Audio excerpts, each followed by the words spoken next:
cercle vertueux de libres penseurs.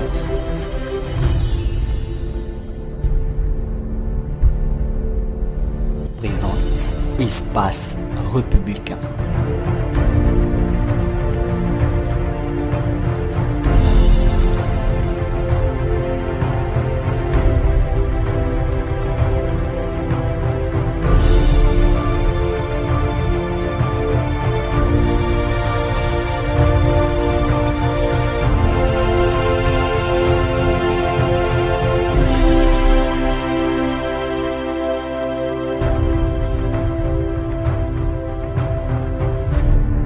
Espace Républicain.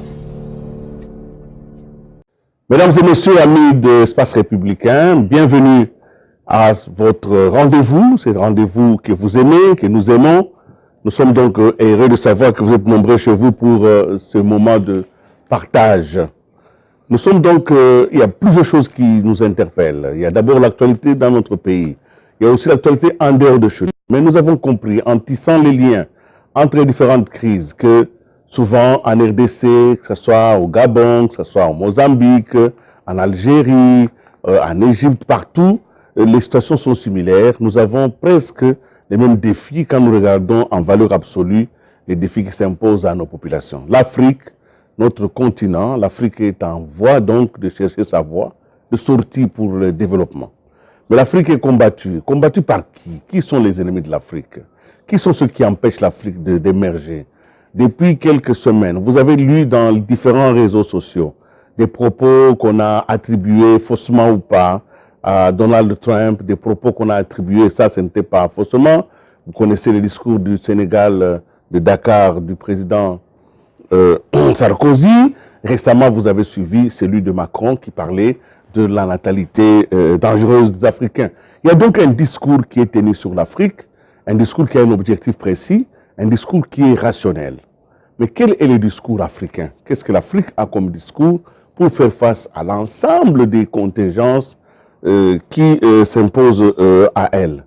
La pensée africaine est née, la pensée africaine a été incarnée par l'action africaine. Cette action qui a commencé dès l'indépendance.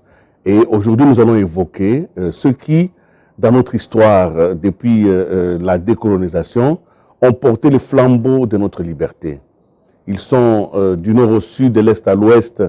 Parfois, ils sont morts tragiquement. Ils sont peut-être partis souvent dans une forte impopularité, certains même dans une méconnaissance totale. Mais l'histoire finit par restituer à ceux qui l'ont respecté les valeurs de la dignité. Nous allons donc évoquer du nord au sud tous ces grands-là. Nous allons évoquer avec ceux qui sont sur ce plateau, les éditorialistes. Et nous sommes heureux de nous avoir inspirés de la renaissance de cette semaine de notre cher ami Freddy Mulumba, qui, en titrant de Genève à Addis Abeba, la renaissance de l'Afrique à travers la RDC. Ce soir, nous allons donc parler de le combat africain vu de la RDC. Comment nous, Congolais, nous allons répondre à notre quête panafricaniste. Sommes-nous conscients qu'au-delà de la crise interne, il nous attend une autre articulation externe et que si nous ne sommes pas présents à l'extérieur, les succès internes ne valent rien. Nous allons évoquer tout cela avec José Nawej, avec Jérôme Sekana, Freddy Mulumba, avec Brian Bolisson, avec Diana Joachim et John Ngomba. Nous allons tout de suite commencer cette émission qui est quand même une émission de réminiscence. Nous allons arriver au Congo tout à l'heure en deuxième partie. Mais d'abord, première partie, nous allons évoquer ces grandes personnalités. D'abord, nous commençons par des penseurs. Nous allons évoquer Cheikh Anta Diop, dont on parle très peu, et de Frantz Fanon. Pour évoquer cela, je fais appel à Freddy Mulumba, que je salue, qui revient d'Abidjan, qui nous a fait un très très bon travail, et mes félicitations. Alors, qu'est-ce qu'on peut retenir d'abord de Cheikh Anta Diop et de Frantz Fanon? Vous choisissez avec lequel vous commencez, et vous avez 3 minutes pour nous présenter ces deux figures. Ok, je commence par les grands maîtres. Je me suis inspiré de des livres écrits par des Africains. Les premiers, c'est Figure de la révolution africaine d'Algérien Saïd Bouamama, qui réside en France. Le deuxième, c'est écrit par Jean-Marc Ella, c'est un prêtre. Cheikh Anta Diop ou l'honneur de penser. Donc, Jean Merkel est déjà décédé. Je commence par les maîtres, Cheikh Anta Diop. Vous savez, Cheikh Anta Diop, tout comme Franck Fanon, sont de grands penseurs. La différence se situe au niveau de l'action. Donc, Franck Fanon explique qu'il faut penser, mais aussi agir. Il est dans la pensée de l'action. Cheikh Anta Diop n'a fait que produire seulement la science. C'est celui qui a donné la fierté au peuple noir. Parce que pendant un temps, on disait que les Noirs n'ont pas d'histoire. On nous considérait un peu comme des bêtes, en quelque sorte. Et Cheikh Anta Diop a fait tous ses travaux sur l'Afrique, sur l'histoire africaine. Il faut rappeler que Cheikh Anta Diop, c'est un physicien, c'est un savant. Il connaît les sciences sociales, les sciences exactes. Donc il a travaillé pendant longtemps dans son laboratoire à Dakar, sur ce qu'on appelle carbone 14, pour démontrer que l'Égypte ancienne, elle était noire. Il a commencé par la science, il y avait des contestations, surtout venant des Français qui pensent qu'ils sont les maîtres de la science. L'homme a tenu. Mais il a ajouté la dimension histoire. Il a ajouté la dimension anthropologique. Donc, c'est un homme complet. C'est un scientifique complet qui a donné la fierté à l'Afrique. Mais qu'est-ce qui s'est passé avec Cheikh Anta Diop, malgré tout ce qu'on contestait par les Occidentaux blancs? Certains étaient d'accord avec lui. Cheikh Anta Diop a eu la chance, avec les professeurs Obenga qui étaient ici à Kinshasa. Il y a eu un débat en 1974 en Égypte sur l'histoire africaine, parce qu'on devrait écrire l'histoire de l'Afrique. On l'a fait en 8 tomes. Mais il y avait la première partie qu'on devait savoir, est-ce que l'Égypte ancienne était noire ou bien blanche? C'était le débat. Cheikh Anta Diop a demandé, selon Obenga, qu'on fasse appel à tous les égyptologues, blancs et noirs, pour qu'il y ait un débat scientifique. Ils sont retrouvés en Égypte. Pour la première fois, tout le monde est tombé d'accord. L'Égypte ancienne était noire et africaine. Ce qu'on appelle ici Pythagore, le terme de Pythagore, Thalès, tous ont été en Égypte apprendre la science, les grands maîtres égyptiens qui étaient noirs. Jusqu'au jour, depuis ce jour-là, il n'y a plus de débat. L'Égypte ancienne, elle est noire et africaine. Maintenant, il y a une deuxième personne, c'est Franck Fanon. Celui-là, il est martiniquais. C'est un Africain, bien qu'il soit métis, mais qui était qui a passé beaucoup de temps en Algérie. C'est là où il a publié des ouvrages, Les Damnés de la Terre, et Peau noire, masque blanc. Et puis il est décédé. Cet homme, il a théorisé la relation entre l'aliénation, surtout les Africains noirs. Cette aliénation est tirée, donc vient de l'esclavage et de la colonisation. Il est d'avis, pour que les Africains soient debout, il faut des aliénés. Les Noirs sont devenus complexés et aliénés, il faut des aliénés, les Noirs africains. Mais la différence, c'est que lui, il dit qu'il faut être un homme de pensée, mais aussi d'action. C'est ainsi que Franck Fanon a intégré la révolution algérienne. Donc, ne parlez plus de la race noire, parce qu'il faut dire que les Arabes ne sont pas noirs.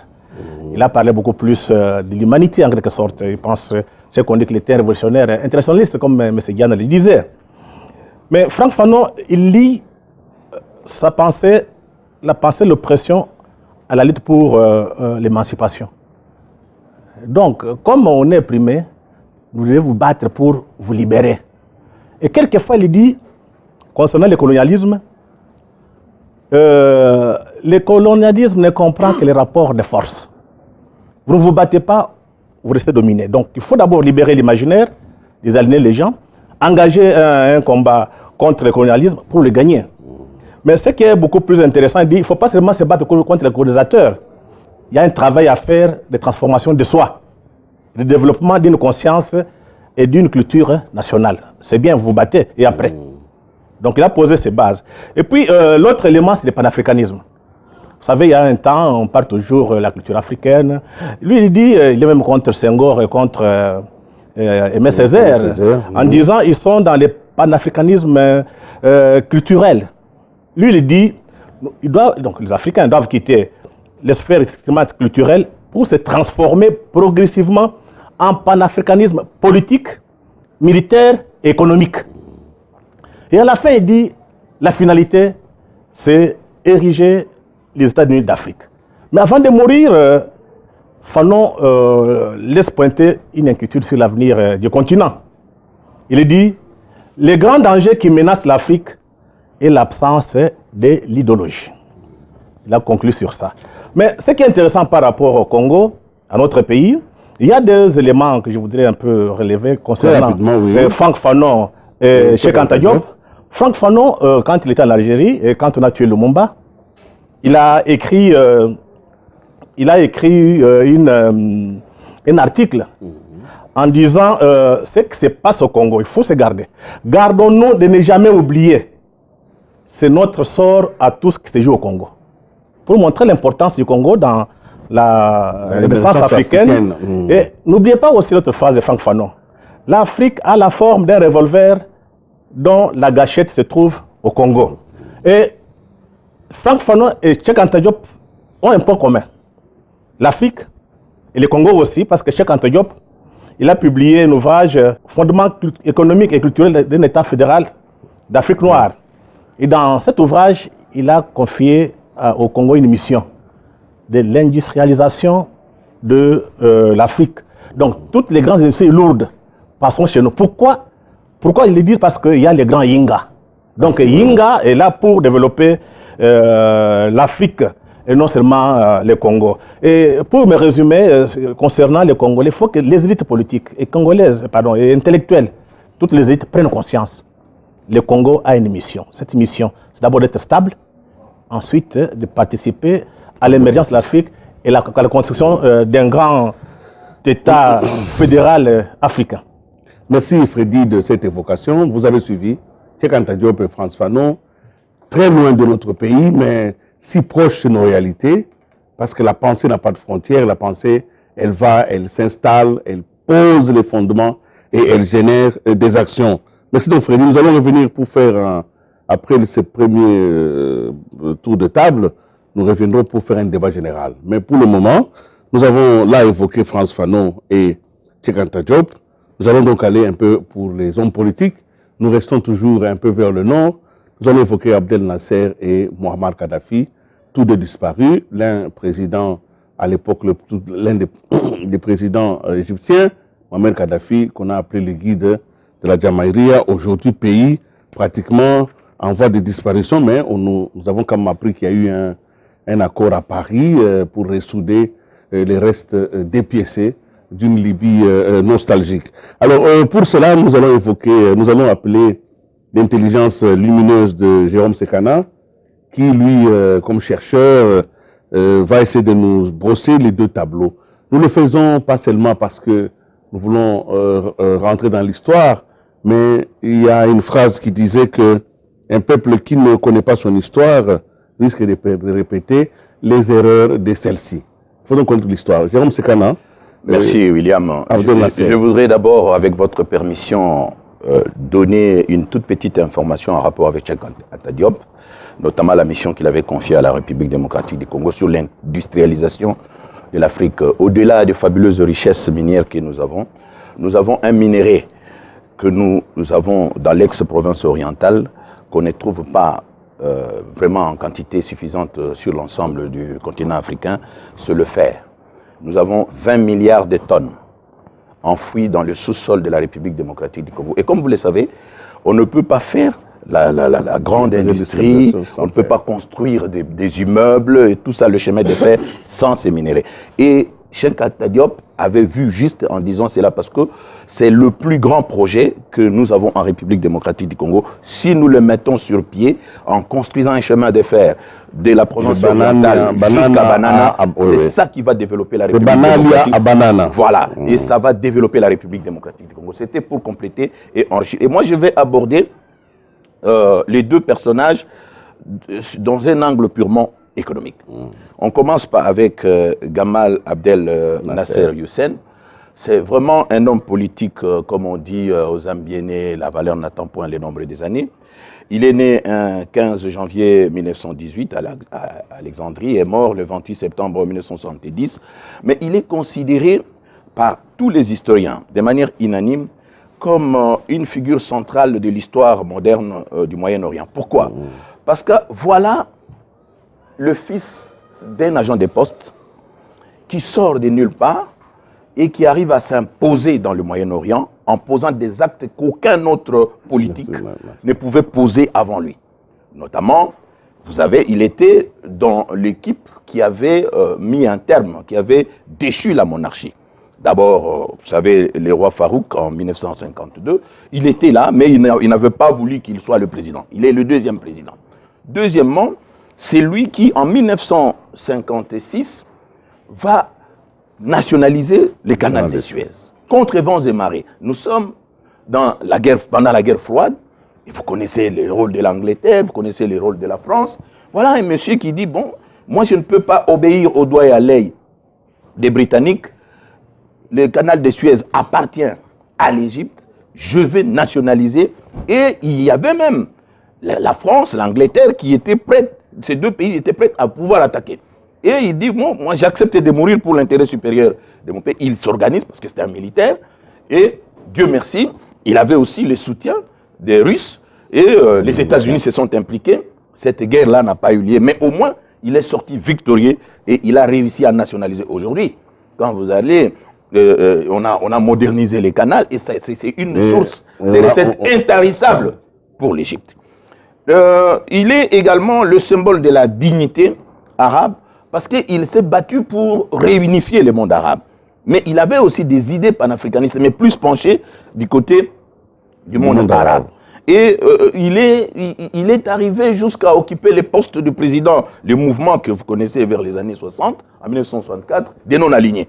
Donc, quand le monde était partagé entre deux blocs, vous aviez les socialistes avec le russe, et vous aviez les Américains, les capitalistes. Alors lui, il s'est frayé un chemin et il a intégré dans cette logique-là jusqu'à être désigné président, en président le mouvement des non-alignés. Voilà quelqu'un, et ça c'est une touche nouvelle qui a permis un peu à certains pays africains, souvenez-vous à l'époque Mobutu disait nous ne sommes ni à gauche ni à droite ni même au centre, donc c'était une façon de dire qu'il avait quand même, son combat avait eu un écho qui a fait que d'autres pays, ne voulant pas montrer clairement qu'ils adhéraient dans un camp ou dans un autre, voulaient récupérer leur indépendance économique parce que ne pouvaient parler avec force comme lui que ceux-là qui étaient économiquement indépendants et qui ne pouvaient pas rester sous l'emprise des colonisateurs.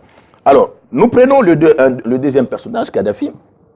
Kadhafi, tout le monde le sait, c'est un colonel qui a gardé ses galons jusqu'à commander des généraux, et il aimait beaucoup ça. Il est né en 1942, et puis il est mort, comme vous le savez, tragiquement, le 20 octobre 2011, près des Sirtes. Pourquoi on l'a tué? Parce que, en tout cas, parmi les grands panafricanistes, on ne peut pas citer les panafricanistes en Afrique sans citer Kadhafi.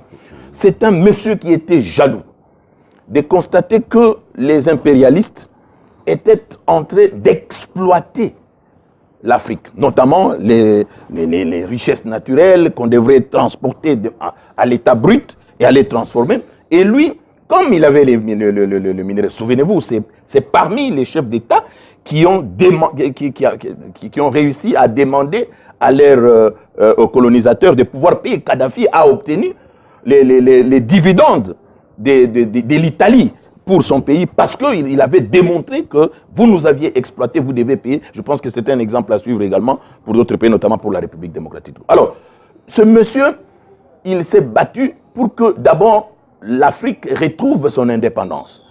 Sur le plan des télécommunications, souvenez-vous, l'Afrique devrait payer plus ou moins 500 millions de dollars chaque année, d'euros chaque année, parce que l'Afrique n'avait pas de satellites. Tous les appels, même quand vous voulez appeler au Congo-Brazza ici, votre appel doit aller d'abord en Europe, c'est le satellite européen qui doit amener les... Alors il a dit non, ça, ce n'est pas normal, on ne doit pas continuer à nous... Alors nous devons nous-mêmes nous organiser. Il a mis sur la table 300 millions de dollars et l'Union africaine est intervenue et les autres. Et c'est ce qui a fait que l'Afrique a commencé à se doter et l'Angola a suivi les autres. Alors le monsieur a voulu également que nous puissions avoir notre propre fonds monétaire africain, à l'instar du fonds monétaire international. Et d'ailleurs, le projet évolue très bien. Ça sera à Yaoundé qu'on va installer ça. Les projets avancent bien. Nous devons retenir une chose.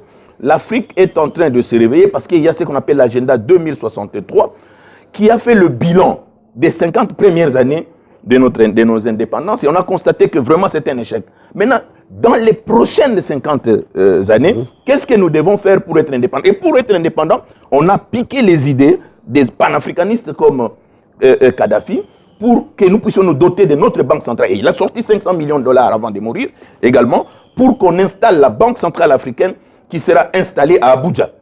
Et on est en train de... Et on aura même notre monnaie. Parce que pour Kadhafi, il ne pouvait pas comprendre que l'Afrique commerce avec l'Afrique à hauteur seulement de 10%. Alors que nous conversons avec l'Asie, avec l'Europe, au-delà des 30, 40, parfois 60%. Il dit non, nous devons commercer entre nous et nous devons bannir ce qu'on appelle les visas parce que nous sommes tous des Africains.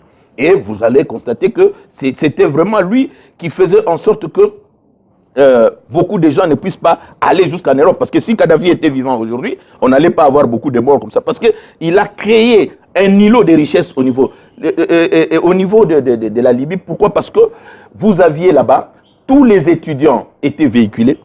Ils avaient des logements. Les appartements attendaient les étudiants. Donc vous terminez les études et vous allez dans votre... Et son pays n'avait pas de dettes. Et ça a dérangé les gens. Et il avait plus de 35 milliards de dollars logés dans des comptes à l'étranger. Et il fallait les tuer parce qu'il commençait à parler trop. Même l'argent qu'il avait donné à quelqu'un comme le président Sarkozy et consorts, parce que lui aussi, il n'appréciait pas l'arrogance de certains chefs d'État qui se permettaient d'insulter les Africains alors qu'ils venaient prendre l'argent ici. Alors, tout ça mis ensemble, il fallait les faire taire pour éviter que l'Afrique ne puisse pas s'émanciper, l'Afrique ne puisse pas avoir les moyens de sa politique et devenir économiquement indépendante et politiquement indépendante. Merci beaucoup Jérôme Sekana pour l'évocation de Abdel Nasser et de Kadhafi.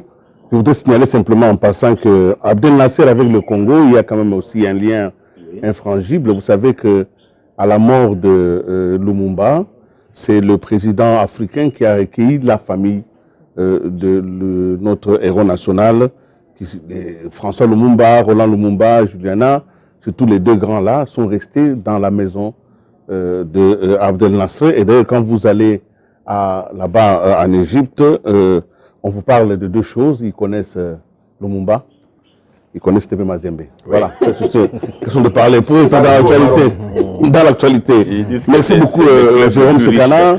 Nous évoquons très rapidement, donc vous allez prendre encore moins de minutes pour évoquer les personnalités, pour que les 10 dernières minutes nous comprenions la pensée. Voilà, nous allons reprendre la parole avec notre ami José Nawej, éditeur du Forum. Nous allons évoquer deux personnalités. Très rapidement, José, nous évoquons Félix Houphouët-Boigny et nous évoquons aussi Kwame Nkrumah. La fois passée, nous avons lu la pensée de Kwame Nkrumah ici pour terminer l'émission, mais c'était important d'évoquer. Il y en a beaucoup d'autres que vous connaissez chez vous. Il y a plusieurs qu'on ne va pas évoquer aujourd'hui. On ne va pas évoquer Julius Nyerere, on ne va pas évoquer Mohamed Serre. Il y en a énormément beaucoup. Mais Thomas Sankara, on ne va pas l'évoquer. Mais les panafricanistes, c'est chacun de nous qui doit le devenir. L'Afrique ne peut être que panafricaniste. José Nawej, qu'est-ce que nous pouvons retenir de ces deux grandes personnalités? Très rapidement alors. Oui, Willy, l'exercice que nous faisons maintenant ne consiste pas uniquement à revisiter ces personnages. Donc ce n'est pas qu'un travail d'histoire. Parce que l'histoire n'est utile que si elle nous permet de nous projeter vers l'avenir. Donc nous sommes dans l'actualité. Pourquoi plus de... ça fait, si nous comptons le Soudan, etc., ça va faire plus de... c'est presque 60 ans maintenant que l'Afrique est indépendante. Si nous comptons le Soudan, le Ghana qui nous concerne ici. Mais le problème, c'est que cette Afrique qui est indépendante depuis bientôt 60 ans, non seulement ne se connaît pas, mais n'a toujours pas intégré que pour se développer, il faut essentiellement deux choses. Maîtriser son histoire, donc avoir la conscience historique, c'est valable pour nous aussi, mais cette conscience historique s'accompagne de ce qu'on appelle des mythes fondateurs. Donc, les personnages que nous citons et d'autres qu'on n'a pas le temps de citer font partie de ces mythes fondateurs dont nous devrions maîtriser le parcours, non pas pour le réciter, mais pour nous projeter dans l'avenir. Alors, pour faire court, Nkrumah et Houphouët-Boigny, aussi paradoxal que cela puisse paraître, c'est en réalité deux personnages qui résument mieux que les autres l'histoire de la décolonisation de l'Afrique. C'est-à-dire qu'il y avait deux voies.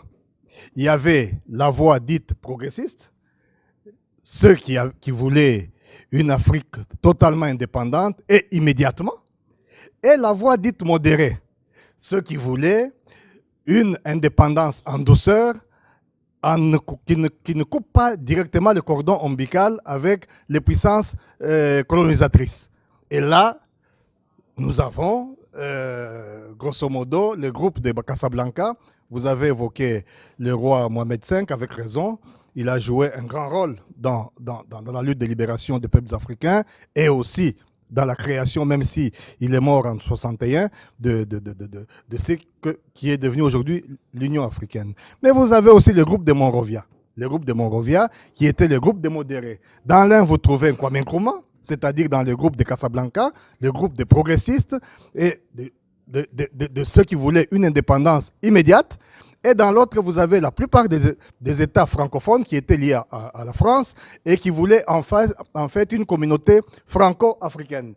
Et vous avez parmi les figures emblématiques de cette autre Afrique, vous avez notamment Houphouët-Boigny qui nous intéresse ici. Houphouët-Boigny et Kwame Nkrumah, c'est la même génération. L'un est né en 1905, c'est la biographie officielle, et l'autre en 1909. Oui, oui. Et l'un et l'autre, c'est des gens de leur génération, sont le produit d'abord du colonialisme. C'est tout le paradoxe. Et Nkrumah, il a été dans des écoles américaines et britanniques, et les Britanniques le préparaient comme ils ont préparé Mugabe aussi, au départ. Et Nkrumah n'était pas, si on doit rentrer dans des catégories idéologiques, Nkrumah est devenu un homme de gauche. Il ne l'était pas au départ. Il ne l'était pas au départ. Préparé pour de l'establishment dans la pure tradition English. Dans la pure, oui. Et Nkrumah, c'est quand il a connu la prison, quand il est sorti de la prison, il a créé son parti, le CPP, ce n'est pas notre CPP, la Convention du peuple, etc. Et c'est là que l'autre Nkrumah est né, au contact de grands panafricanistes comme les Caribéens, Padmore, etc., etc. Alors, c'est le Nkrumah qui est né, c'est un Nkrumah qui veut quoi?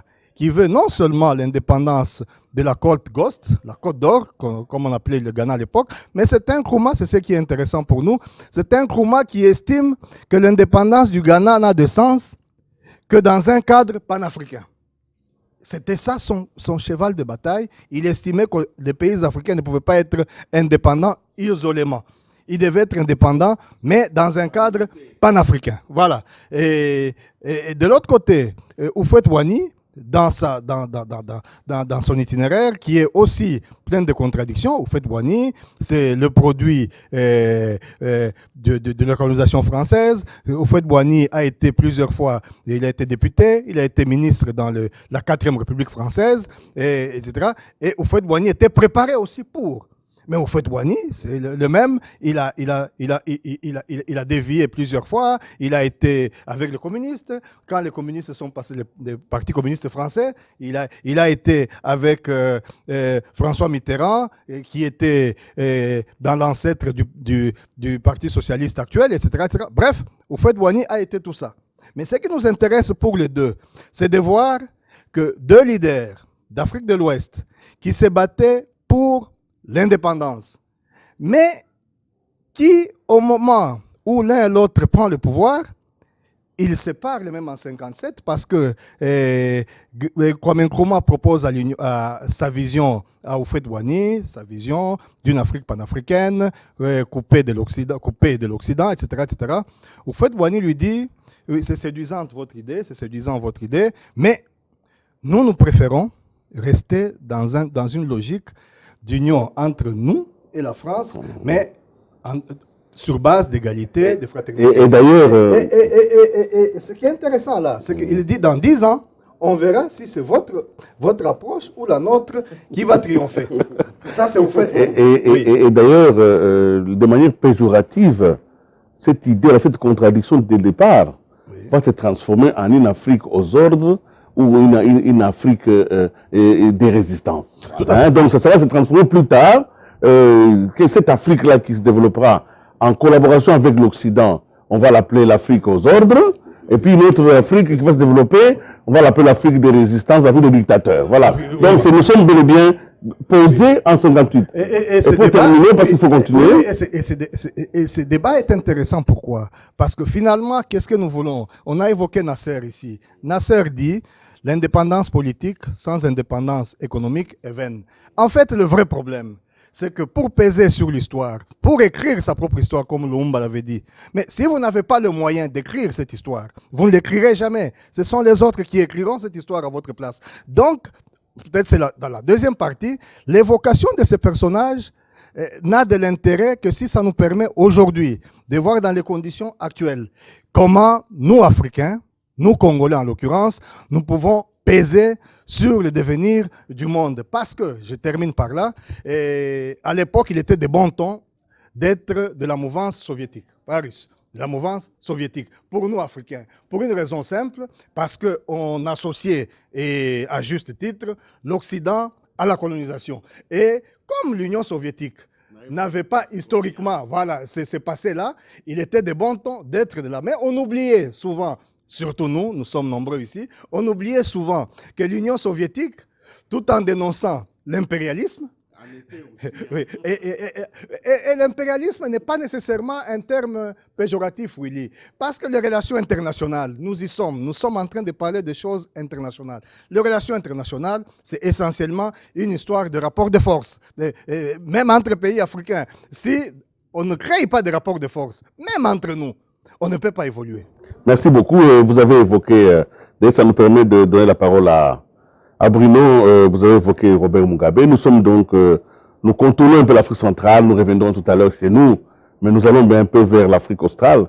Et aujourd'hui, c'est quand même un des hommes politiques dont on parle le plus aujourd'hui. Personnage adulé vers les années 90, personnage aujourd'hui diabolisé. Et donc, mes personnages debout, 93 ans, Robert Mugabe, président du Zimbabwe, et les Zimbabwe qui, aux dernières nouvelles, viennent de faire un taux de croissance supérieur, en tout cas, à certains pays. Ils ont 2%. Ils ont ajouté, avec une récolte pour le maïs, qui est quand même... Avec les dollars comme monnaie.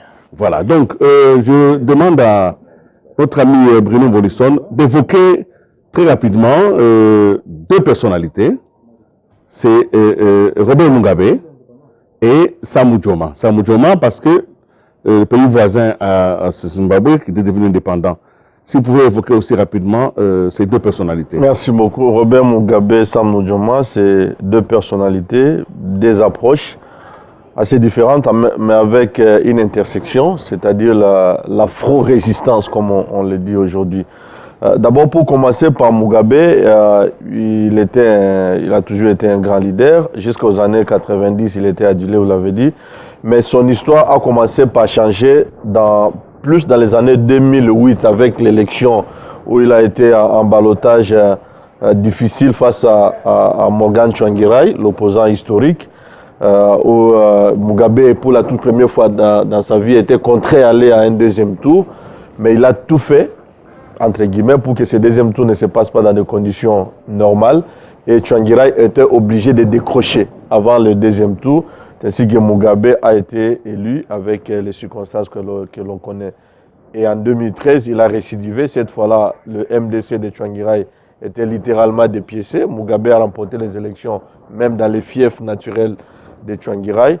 Ce qui fait qu'aujourd'hui, à 93 ans, l'un des chefs d'État le plus vieux de la Terre, répulsé par les Occidentaux, mais sont quand même obligés de composer avec lui parce que de l'intérieur, il est quand même incontournable.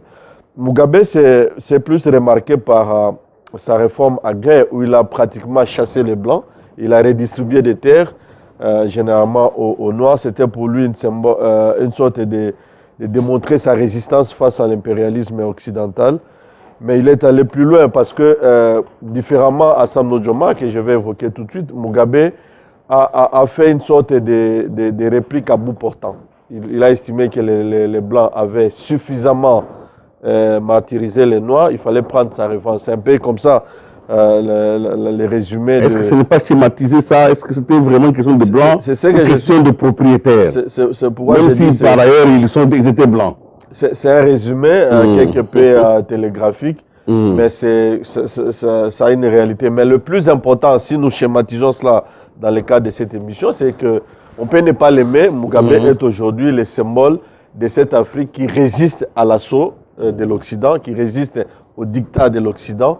Il se place donc comme l'article... Qui résiste aux sanctions. Aux sanctions également, et qui survit, hein, au-delà des sanctions. C'est quand même symptomatique.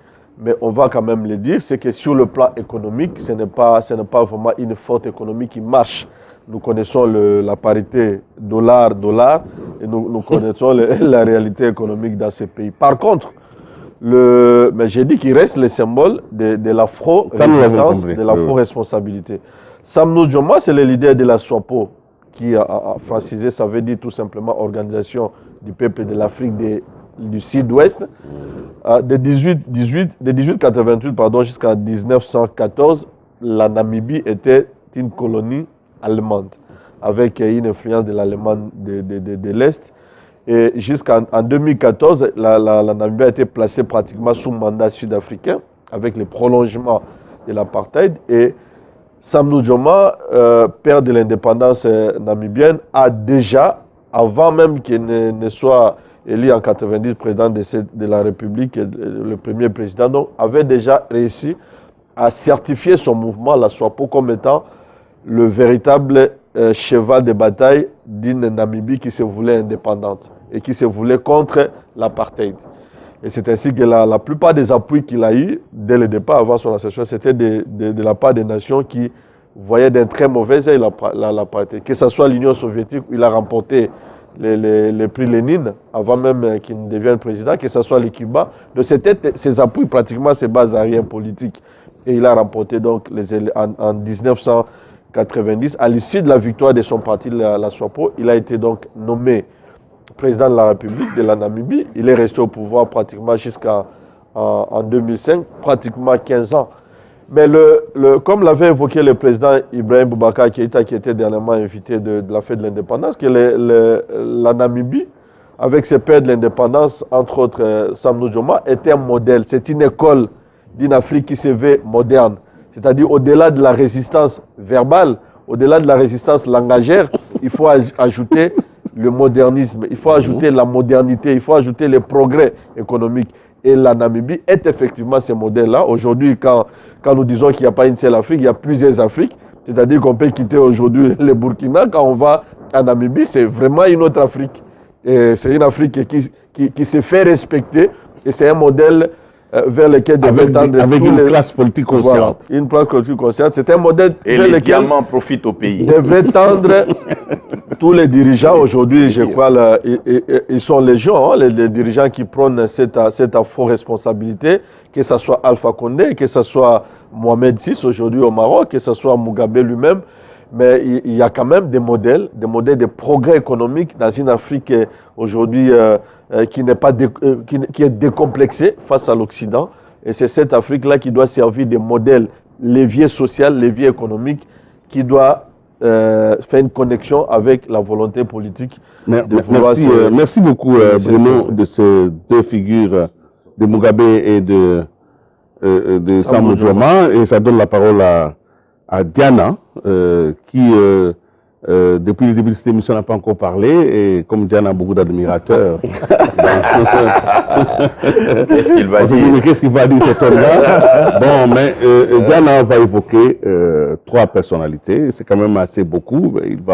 C'est un homme qui sait se résumer.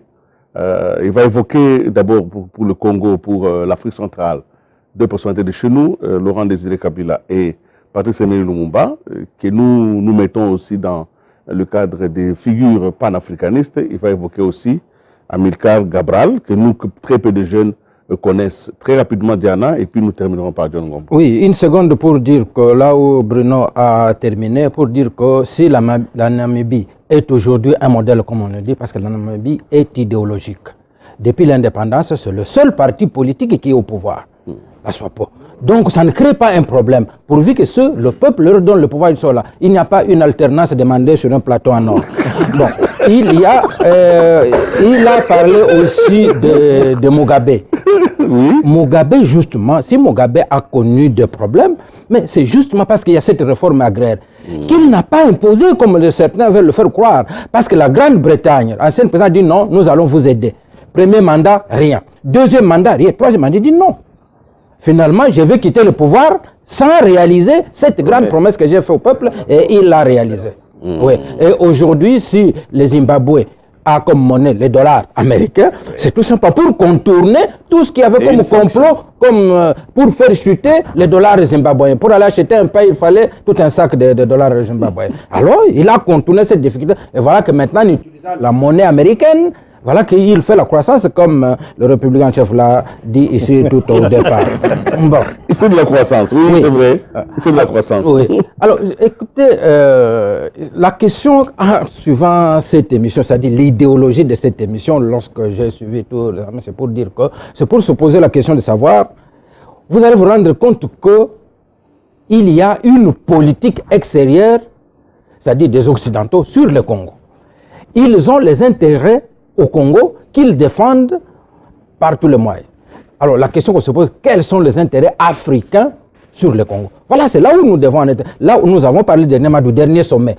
Les Africains doivent savoir que le Congo, là, c'est plus en Afrique, avec tout ce qu'il a comme promesse. On a parlé de Frantz Fanon qui a dit, on a parlé de Cheikh Anta Diop qui a montré que le projet, le Congo, le développement de l'Afrique partira du Congo, où pratiquement Dieu a mis toutes sortes de minéraux qui doivent profiter à l'Afrique, et il faut que l'Afrique puisse comprendre que le Congo n'est pas seul, nous devons l'aider, un peu comme l'ont fait l'Angola, les Zimbabwe, ainsi de suite, pour nous sortir de la guerre.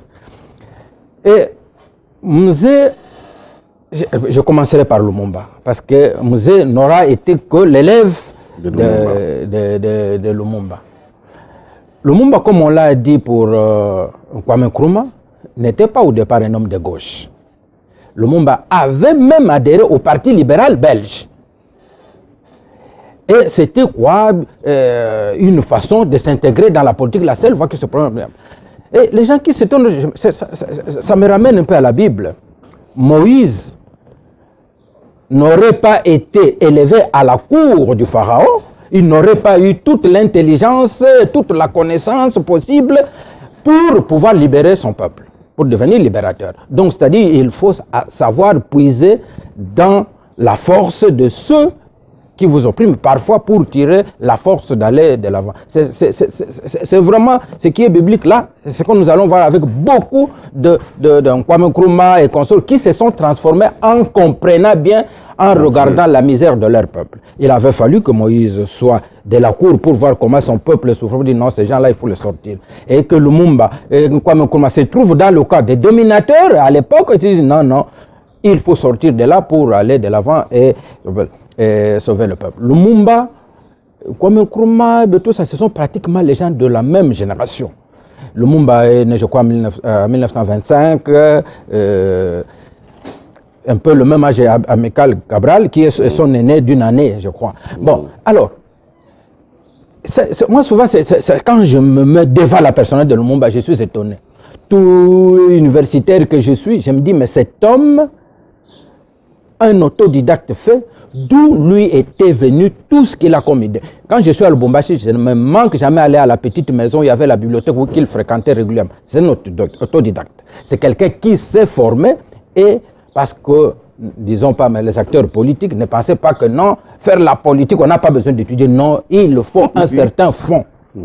C'est un certain fond. C'est pourquoi on a dit, c'est qu'avait dit Franck Fanon, que l'Afrique souffre de manque d'idéologie.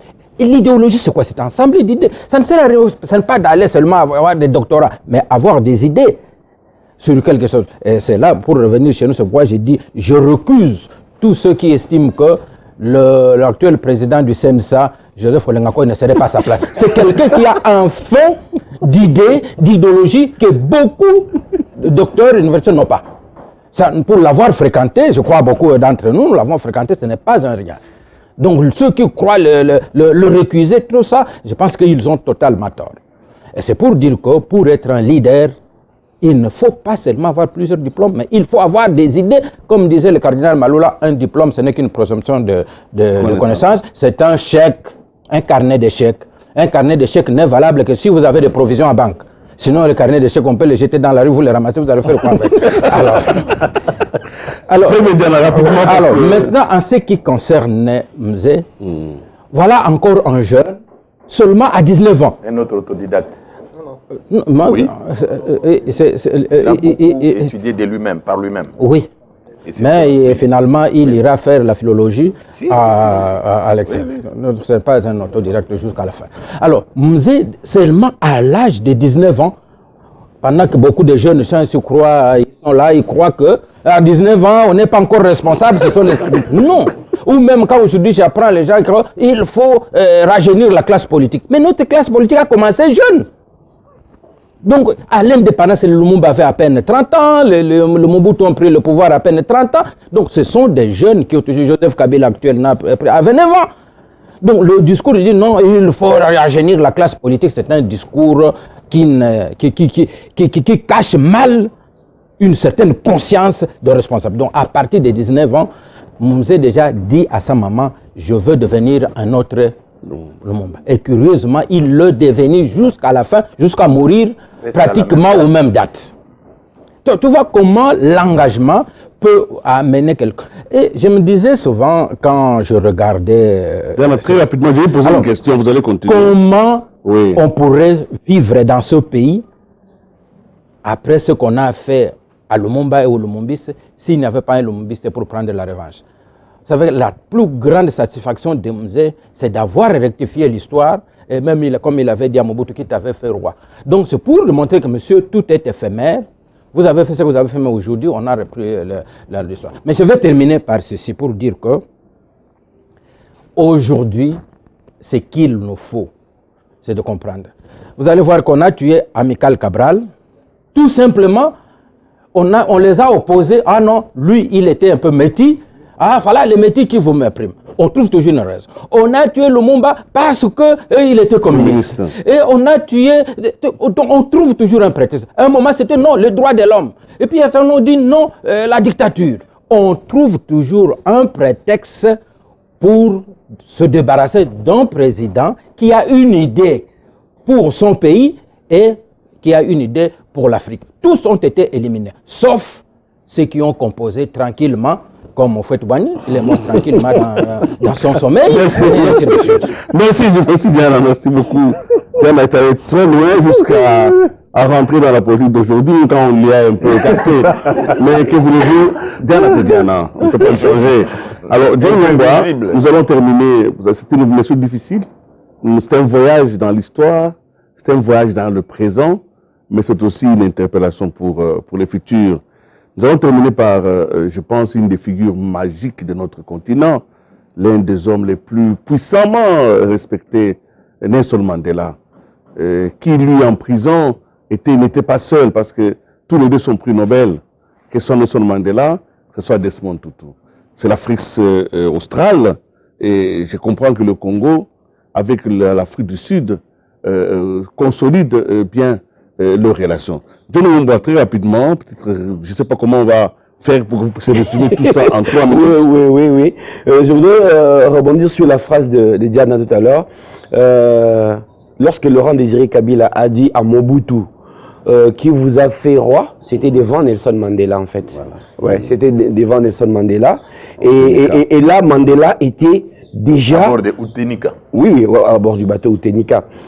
Mandela était déjà très avancé dans le panafricanisme parce que cet homme qui a subi l'oppression, l'Afrique du Sud s'est émancipée bien après beaucoup, cet homme qui a subi l'oppression, on va dire, raciale ou même occidentale, a été quand même assez contrasté. Mandela a été livré par la CIA au pouvoir apartheid. Donc, et plus tard, c'est la CIA au cœur de la communauté internationale. Plus tard, la même communauté internationale a adoubé Mandela pour en faire un héros. Mais on va dire que Mandela n'en avait vraiment pas besoin parce que Mandela a subi l'oppression, mais lorsqu'il est sorti de la prison, il a été exemplaire parce qu'il a su réunir les oppresseurs et les oppressés dans une idéologie appelée Ubuntu. Et cette idéologie est aussi liée à Desmond Tutu, en réalité, qui en est, on va dire, le concepteur. Oui, Tutu, un homme dans les ordres, un prêtre, et Mandela, un politique, pur jus, ont trouvé leur destin lié dans ces valeurs qui devraient, à mon sens, permettre aux Africains de pouvoir imposer leur marque dans leur pays, en Afrique et à travers le monde. Oh, John Ngomba, merci beaucoup de cette évocation là rapide. où Mobasakane est allé. Mais non, les idées appartiennent à ceux qui les expriment, mais sont utilisées par ceux qui les comprennent. Merci donc au secrétaire général du PPRD de faire passer cette idée de Ubuntu, parce que c'est l'homme ce qu'il est, ce qu'il propose. Il doit voir dans l'autre homme une valeur totale et respecter donc les droits de l'homme. Voilà, merci donc John Ngomba. Je vous poserai rapidement peut-être une dernière question pour terminer cette émission. Nous avons évoqué l'histoire, nous avons évoqué le Congo. Est-ce que notre pays, tel que vous le voyez aujourd'hui, vous allez très rapidement, hein, vous répondrez vite, hein, sommes-nous prêts à assumer notre destin panafricaniste? Et si oui, comment? Sinon, pourquoi? Donc nous avons chacun de vous à une demi-minute pour conclure sur la question que je viens de poser qui est précise. Avons-nous la possibilité d'assumer notre destin panafricaniste? Si oui, comment? Sinon, pourquoi? Je commence par celui qui est prêt, oui. Je pense que ce qui s'est passé à Addis Abeba et à Genève a démontré de quoi le Congo est capable. Le Congo était au centre même du débat. Et quand vous suivez le président Condé, il dit les temps où on pouvait donner encore des ordres à l'Afrique, c'est terminé. Donc tout est parti du Congo. Mais la difficulté ici, Willy, à Kinshasa, vous avez beaucoup d'individus politiques, tout comme religieux, qui sont aliénés, qui ne comprennent pas que le Congo a un rêve, d'abord de donner à manger aux Congolais et développer l'Afrique. Donc le problème, c'est l'élite congolaise qui est médiocre, qui ne comprend pas les enjeux actuels de la mondialisation. Merci beaucoup. Je termine parce que vous avez beaucoup de naïfs ici. Il faut retenir une phrase qu'Obenga parlait sur le campus. Tout est question de rapport de force. Merci. Jérôme Sekana, vraiment... Voilà, 3 mots. Premièrement, leadership fort. Nous devons forger ces leaderships-là. Deuxièmement, bonne gouvernance. Et troisièmement, respect scrupuleux des textes. Si on applique ça, le Congo est capable d'exercer les missions que le père fondateur du panafricanisme lui ont confiées. Merci beaucoup, Jérôme. José Larouche. On peut avoir de très beaux textes, cher Jérôme. Si on n'a pas de conscience, ces textes-là, on ne les appliquera jamais. D'un mot, parce que tu parles de textes, tu peux me citer une seule organisation politique chez nous qui respecte ses propres textes. Alors, ce que je voudrais dire pour moi, quant à moi, c'est que... Encore faut-il d'abord respecter les textes. Les textes. Alors, complétez, construisez. Voilà, alors, construisez. Oui. On n'est pas le problème qui se pose chez nous comme ailleurs, en Afrique, c'est un problème de conscience historique. La conscience historique, elle ne naît pas. Tout ce que nous disons ici, chacun est allé lire l'histoire. Mais nous lisons quelle histoire? Ce n'est pas forcément, tout à l'heure, en plaisantant, mais il y a quelque chose de fondamental. C'est que les visions caricaturales qu'on donne des leaders africains mais qu'on les donne selon les intérêts de ceux qui les... Une petite anecdote, parce qu'on parlait de Mugabe. Vous savez, quand Nelson Mandela est mort, nous sommes dans l'émission, le stade de Johannesburg était plein de monde, Soweto, je crois, oui. Tous les présidents, les leaders occidentaux étaient là, les leaders africains. Vous savez, le leader qui a été le plus applaudi par le stade, c'est Mugabe. C'est-à-dire que le problème chez nous, c'est qu'il y a une cassure entre l'élite et les masses. Mais pour que... Je termine, Willy, excusez-moi. Je vais poser une question fondamentale. Nous ne faisons rien en termes de génération spontanée. Il faut absolument qu'on repense notre éducation. Par éducation, j'entends l'enseignement. Tant qu'on n'aura pas repensé notre éducation, Willy, on ira de sommet en sommet, de ceci. L'Africain ne connaîtra jamais. Merci beaucoup. Vraiment, 30 secondes. Les mangeurs de temps ont déjà bouffé. Je serai très bref, Willy. Le panafricanisme avec l'afro-responsabilité érigée aujourd'hui en doctrine rigide n'aura de lendemain et n'aura d'avenir que si on trouve une colonne sociale économique dans ces idées. Il faut que les richesses, les produits de la croissance, les produits des richesses soient diffusés de manière équitable. Ça va mettre fin à l'hémorragie de l'immigration clandestine qui aujourd'hui nous font repartir à zéro. Merci beaucoup. Diana?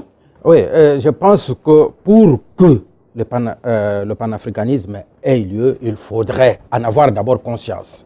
Il faut d'abord savoir pourquoi ceux qui ont fait le panafricanisme ont été maltraités par les autres, parce que, en ce qui concerne le Congo, on l'a dit, le Congo est le centre de l'Afrique, comme l'a dit Frantz Fanon, c'est là où se trouve la gâchette pour l'Afrique.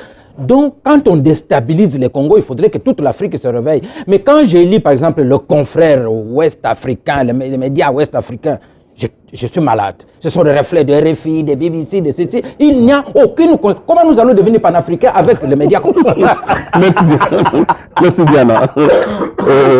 On a fini l'émission. Oui, je vais citer le maréchal Mobutu.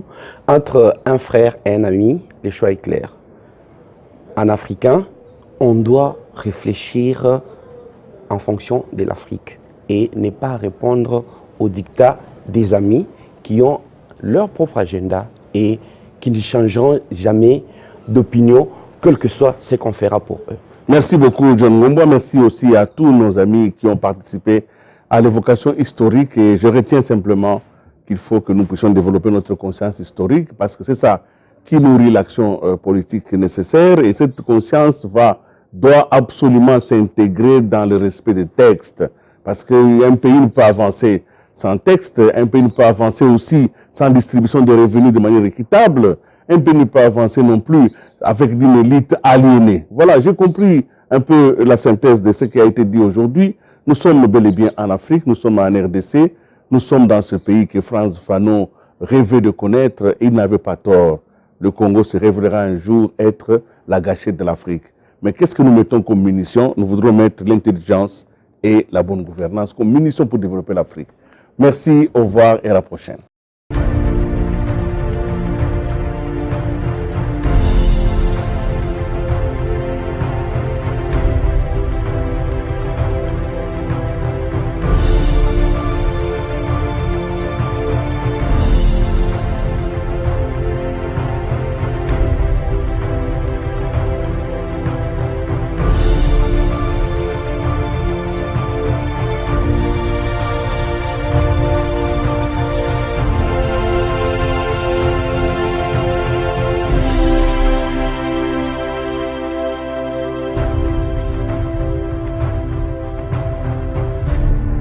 Espace républicain.